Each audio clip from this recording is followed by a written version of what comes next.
निपट सको तो ही पंगा लेना मुझसे, क्योंकि छेड़ने वालों को छोड़ने की आदत नहीं है मेरी। राम राम जी सारों ने, कैसे हैं आप सब? आई होप, उम्मीद करते हैं आप सब अपने घर में अच्छे होंगे। सुबह उठ गई थी लेके राम का नाम और कर रही थी काम। लग गई थी पहले बार का लॉक वगैरह खोल के आई। बार लॉक खोलने के बाद फिर मैंने अंदर आके ताज़ा पानी वगैरह भर लिया था और फिर बना दी थी दाल। आज पीली दाल बनी थी सिर्फ चने की, क्योंकि बच्चों की बहुत दिनों से फरमाइश बनती थी मेरे मायके में।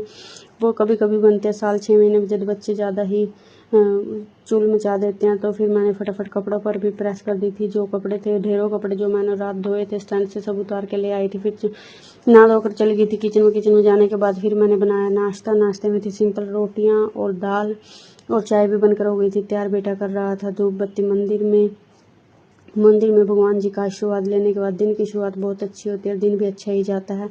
मैं खाना बना ही रही थी और साइड में कर रही थी दूध गर्म, जो कि आप सब देख सकते हैं, और बेटी खा रही थी खाना। इसे ये बहुत दाल बहुत पसंद है, क्योंकि इसके नाना जी को बहुत पसंद है। इसके नाना जी ने इसको पाला है, तो छवि तो पढ़नी थी। फिर मैं कर रही थी बर्तनों को क्लीन, बच्चों से बातें करते हुए। बच्चे मेरे घर पर ही थे तब तक। 7 बजे जाते हैं, 6:50 या 7 बजे वैन आ गई थी। वैन आने के बाद इनको बिठा दिया था वैन में। इनको टाटा बाय बाय करने के बाद मैं आ गई थी अंदर, जो कि आप सब देख सकते हैं। अंदर आने के बाद फिर मैंने बिस्तर वगैरह उठाए। बिस्तर उठाने के बाद फिर मैंने दरिया वगैरह, मंजे वगैरह सब उठा दिए थे और चादर वगैरह झाड़ कर बिछा दी थी। डस्टिंग वगैरह कर दी थी बेडों की। जो भी मतलब सराहने पे मतलब धूल वगैरह आ जाती है, तो उन सभी को साफ़ कर दिया था। उन सभी को साफ़ करने के बाद लग गई थी दूसरे कामों। फिर मैंने लगाया पूरे घर में झाड़ू मैं पीछे से शुरू कर दी। ऊपर सबसे पहले पीछे सभी पायदानों को उठा देती हूँ, झाड़ कर अंदर रख देती हूँ एक साइड में। सभी पायदानों को उठाने के बाद फिर मैंने लगाया पिछले वाले बेड से पोछा स्टार्ट किया और सभी कमरों में लगाते हुए बाहर तक आ गई थी पोछा लगाते हुए। और पूरे घर के आगे पानी डाल दिया था, छिड़क दिया था पहले ही। फिर मैंने लगाया पूरे घर में पोछा। पूरे घर में पोछा अच्छी तरह लगाना पड़ता है, क्योंकि हमारा फर्श सिंपल है, तो किरकिर से रहती ही है, क्योंकि कई जगह से उखड़ भी गए और बैठ गया है पहले से बहुत ही ज़्यादा।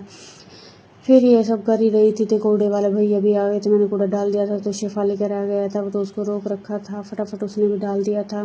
डस्टबिन को मैंने धोकर उल्टा रख दिया था ताकि ये सूख जाए और स्मेल वगैरह ना बने। तब तक आ गए थे ऑर्डर देने अंकल, आप सब देख सकते हैं। साइकिल पर आए थे। इनको देखकर इतना मतलब दुख हुआ ना, पता नहीं औलाद कैसी होती है जो इस उम्र में भी इन्हें कमाना पड़ रहा है, और वो भी साइकिल पर। सोचते हैं हमें अपनी ज़िंदगी इतनी टफ लगती है, जब इनको देखते हैं तो बहुत ही फील होता है। फिर बच्चे भी आ गए थे, हो गए थे उनको स्पोकन सेंटर जाने का टाइम। स्पोकन सेंटर मेरी बेटी चली गई थी, उसके लिए मैंने पहले ये अनार निकाल कर रखे थे, उसने खा लिए थे। खा के वो चली गई थी, क्योंकि फटाफट वो खाना तो नहीं खा पाती और ना ही खाती है। फिर मैं चली गई थी बच्चों को ट्यूशन छोड़ने के लिए, जो कि आप सब देख सकते हैं। बाकी आज मौसम वैसे धुंधला था, बट बहुत गर्मी हो रखी थी एकदम घुटन से, आप सब देख सकते हैं। ये किसी की डेथ हो गई थी। मैं बच्चों को जब ट्यूशन छोड़ने गई तो मतलब सब दिन एक दिन आता है। और फिर ये खेल रहे थे बच्चे क्रिकेट। यहाँ हमारे यहाँ खुला है, कोच वगैरह भी हैं, सब अवेलेबल